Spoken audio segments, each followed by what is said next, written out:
출애굽기 14장 5절에서 14절까지 말씀입니다. 제가 한 절 읽고 여러분들이 한 절 읽도록 하겠습니다. 이집트 왕은 이스라엘 백성이 이미 도망쳤다는 소식을 들었습니다. 파라오와 그의 신하들은 이스라엘 백성에 대해서 마음을 바꾸었습니다. 그들이 말했습니다. 우리 밑에서 종살이하던 이스라엘 백성을 내보냈으니 우리가 어쩌자고 이런 일을 했을까?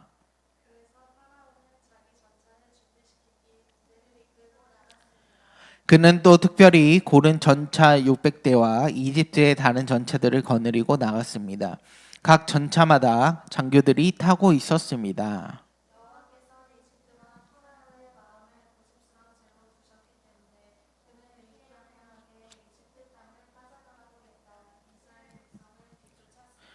파라오는 말과 전차와 전차를 모는 군인들과 자기 군대를 이끌고 이스라엘 백성을 뒤쫓았습니다. 그들은 이스라엘 백성이 홍해 곁에 진을 치고 있을 때 이스라엘 백성을 따라잡았습니다. 그곳은 비아히롯과 바알수본에서 가까운 곳이었습니다.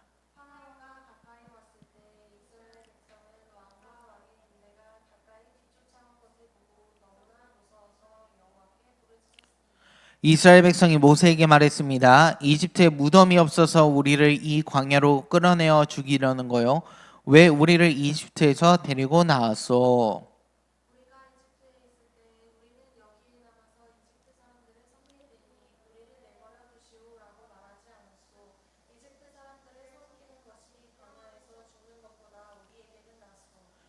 하지만 모세가 대답했습니다. 두려워하지 마시오. 굳게 서서 여호와께서 오늘 여러분에게 베푸실 구원을 보시오. 오늘이 지나면 이 이집트 사람들을 다시는 보지 못할 것이오. 잊기만 하시오. 여호와께서 여러분들을 위해 싸워주실 것이오. 아멘. 우리 옆 사람과 인사하겠습니다. 잘 오셨습니다. 환영합니다. 제 아내가 장애인 사회복지사로 지금 일을 하고 있는데요. 장애인 학생들을 섬기고 있거든요. 장애인이요, 우리 장애인 친구들이 5명, 7명만 돼도요, 학교 40명 있는 친구들보다 더 힘들다고 하더라고요. 아무래도 손길이 더 필요한 친구이기 때문에 그런 것 같습니다. 그런데 저는 그 얘기를 들으면서 모세는 이집트에서 고통받고 있는 이스라엘 사람들을 리드하면서 다녔는데 200명 아닙니다. 2,000명 아닙니다. 2만 명 아닙니다. 바로 200만 명이면 옆에 있는 동네 대전 인구보다 많거든요. 근데 어떻게 그런 엄청난 수의 사람들을 리더로서 통솔할 수 있었는지 대단하다는 생각이 듭니다. 하나님의 부르심을 받은 모세는 이집트 파라오 왕한테 찾아가죠. 하나님 백성 내놔 했지만 순순히 돌려줄 왕이 아니었죠. 연세가 80세이신 모세 할아버지가 너 하나님한테 이러다 혼난다 이런다고 막강한 권력을 가진 이집트 왕이 무서워할 리가 없는 거죠. 그래서 모세는 어떻게 하나요? 하나님이 하라는 대로 그대로 순종을 합니다. 여기서 첫 번째, 주님의 사람은 세밀한 순종을 통해 역사를 바꿀 수 있습니다. 하나님께서는 이제부터 파라오 왕이 말을 안 들을 거야. 내가 재앙 하나, 둘, 총 10개를 내릴 건데 모세야, 너는 내가 하라는 대로 하면 돼. 그래서 실제로 모세는 자기가 한 것이라고는 하나님이 말씀하시면 그대로 행동하고 하라고 하신 게 있다면 세밀하게 그 음성을 들으며 순종한 것밖에 없는 것이죠. 그래서 하나님은 모세를 통해서 이런 10가지 재앙을 내리셨습니다. 그중 마지막 재앙은 각자의 집에 문설주, 이 문설주가 뭐냐면은 집 대문 양옆에 세워진 기둥을 말하거든요. 거기에 양의 피를 발라야 심판이 넘어갈 것이다. 유월한다. 패스오버라고 해서 6월절이 이때 생긴 것입니다. 하나님은 마지막 순간에도 모든 사람들이 순종하기를 원하셨어요. 그래서 이집트 사람뿐만 아니라 이스라엘 사람들도 문설주에 양의 피를 발라야 했죠. 소피 돼지피 안 됩니다. 문고리 문짝 안 됩니다. 문설주에 바른 사람들만이 심판을 받지 않는 축복을 받은 것입니다. 우리도 모세와 다를 게 없습니다. 살다 보면 내 능력밖에 일을 막을 수 없을 때가 있거든요. 그럴 때 우리는 하나님을 찾는 것 같아요. 여러분, 물 한 잔 마실 때 주여 제가 물 한 잔 마실 수 있게 도와주시옵소서 안 하잖아요. 내가 이끌어가기엔 능력 바뀐 것들, 뭐 건강이나 시험이나 걱정들 때문에 기도하는 것 아니겠어요? 사람이라면 어쩔 수 없는 것 같아요. 내가 내 힘으로 의지로 할 수 있다면 기도하지 않기 때문에 하나님께서는 저희에게 풀지 못할 것 같은 숙제를 주시는 것 같아요. 그러나 하나님은 우리에게 감당치 못할 시험을 절대 주시지 않으시는 분이죠. 우리가 그 문제 앞에서 해결책을 찾으려고 기도하고 도움을 구하면 하나님께서는 말씀하시더라고요. 답은 있습니다. 그러면 우리는 주신 답, 그게 말씀이거든요. 하나님께서는 반드시 말씀을 통해 답을 주십니다. 그러면 우리는 그것에 순종만 한다면 모세처럼 모든 문제를 이길 수 있는 것입니다. 이집트에 10가지 재앙이 내려지고 마지막에는 문설주에 양의 피를 바르지 아니한 집에 모든 처음 난 것은 죽어버렸죠. 파라오 왕의 장남도 예외가 아니었습니다. 그래서 결국에는 모세에게 이스라엘 사람들 모두 데려가 해가지고 다 넘겨줬어요. 그러나 그 말은 금세 마음이 바뀌어 버리죠. 모세가 이스라엘 백성들을 홍해 앞까지 데려갔는데 거기서 이집트 군대들이 쫓아온 거예요. 여러분, 전차만 600대라고 합니다. 여러분, 개미 600마리만 있어도 쩔쩔매죠. 근데 전차 600인데 얼마나 무섭겠어요. 그러니까 이스라엘 사람들이 의심을 하기 시작하는 거예요. 이거 200만 명 무덤 만들 땅이 없으니까 모세랑 파로 왕이랑 서로 계략을 짜서 우리를 바다에 수장시키려는 거 아니냐. 자기 구해주러 온 사람한테 그런 말을 한다는 게 참 거시긴 하지만 그렇게 죽음을 앞둔 사람들이 그 상황에서 이해가 안 가는 건 아닙니다. 그러나 우리가 주목해야 할 점은 바로 모세의 태도입니다. 모세도요, 이스라엘 사람들과 똑같이 당황스러웠어요. 모세는 오히려 하나님한테 직접 약속을 받은 사람이었거든요.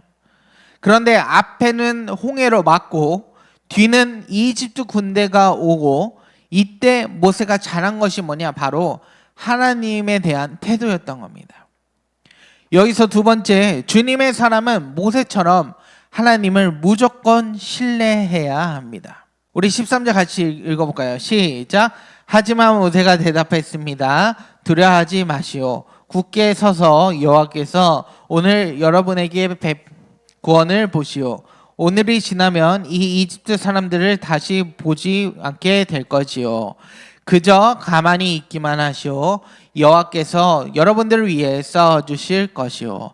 모세는 위험이 다가왔을 때 본능적으로 피하지 않았습니다. 하나님을 바라봤다는 거예요. 농구 경기 같은 경우도요. 농구 코트에 공이 막 왔다 갔다 하고 선수들이 막 왔다 갔다 거리거든요.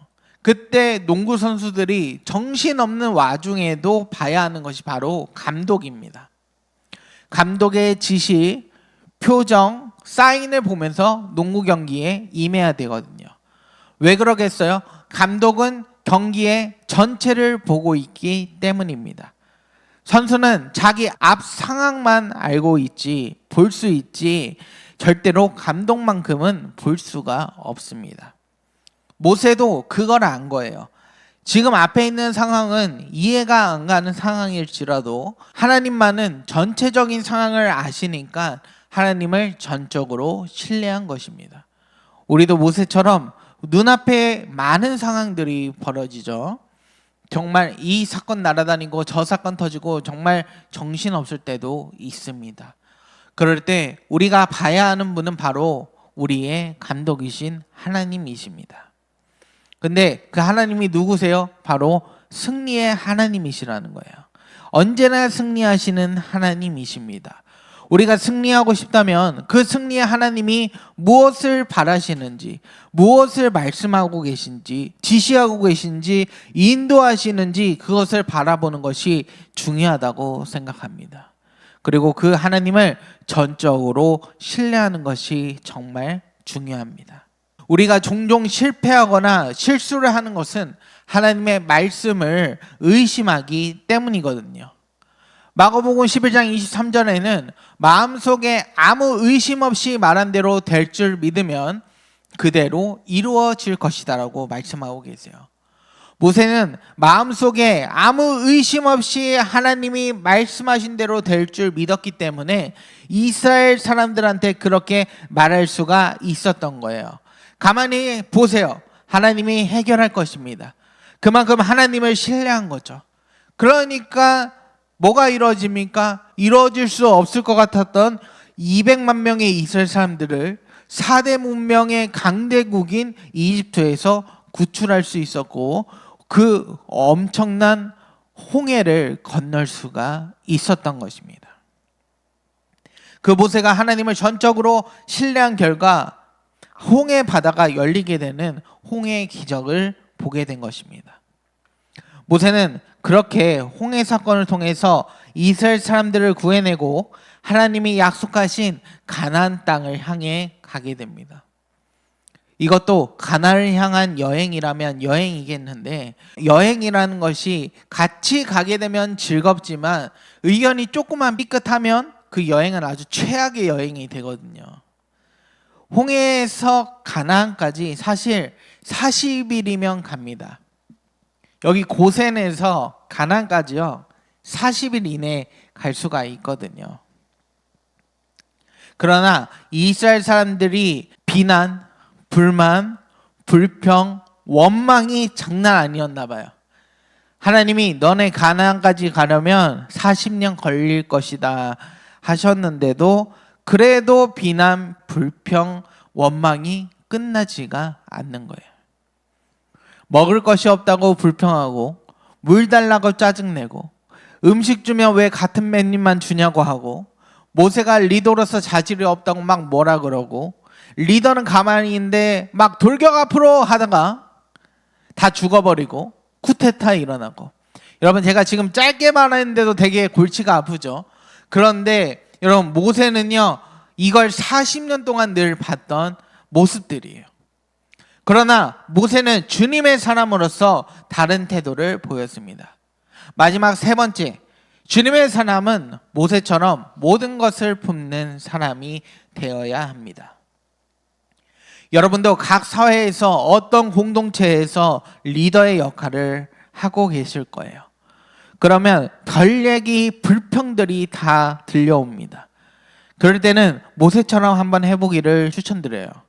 모세는 그들을 위해서 중보기도 했습니다. 출애굽기 32장 32절 우리 다 같이 읽어보겠습니다. 시작. 이제 그들의 죄를 용서하여 주십시오. 만약 용서하지 않으시려거든 주님께서 주의 백성의 이름을 적으신 책에서 제 이름을 지워버리십시오. 와, 이렇게 중보기도한 사람이 어디 있습니까? 모세 본인한테 공격했던 사람들이거든요. 그런데 모세가 그런 사람들을 위해 기도할 수 있었던 이유는 사명 때문에 그렇습니다. 모세도 인간이었습니다. 나쁜 말 자기한테 하면요 기분 나쁘고요 상처도 받고요. 그렇지만 모세는 자신이 받은 비전과 꿈이 있기 때문에 오히려 중보기도 할 수 있었던 거예요. 저는 이것을 상처를 넘어선 사명자라고 생각합니다. 우리도 우리한테 상처 주는 사람이 얼마나 많습니까? 어떤 분은 욕이나 안 나오면 다행이지 무슨 중보기도를 합니까? 하시거든요. 그렇지만 마태복음 10장 12절부터 13절까지 우리 한번 읽어볼까요? 시작. 그 집에 들어가면서 평안을 빌며 인사하여라.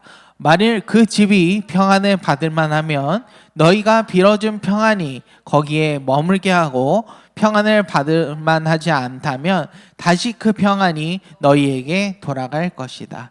여러분, 평안과 축복을 빌어주는 주님의 사람은 손해보는 장사가 없습니다.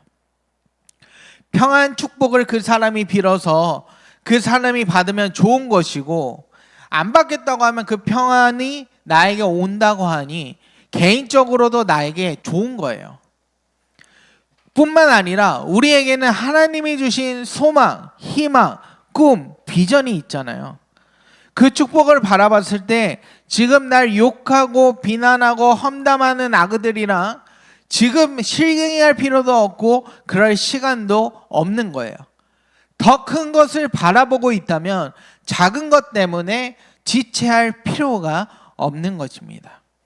작은 것 때문에 큰 것을 잃어서는 안 된다는 것이죠. 그래서 여러분도 그런 사람이 있거든 시원하게 여러분 평안과 축복을 빌어주시기 바랍니다. 여러분도 모세처럼 주님의 사람이니까요.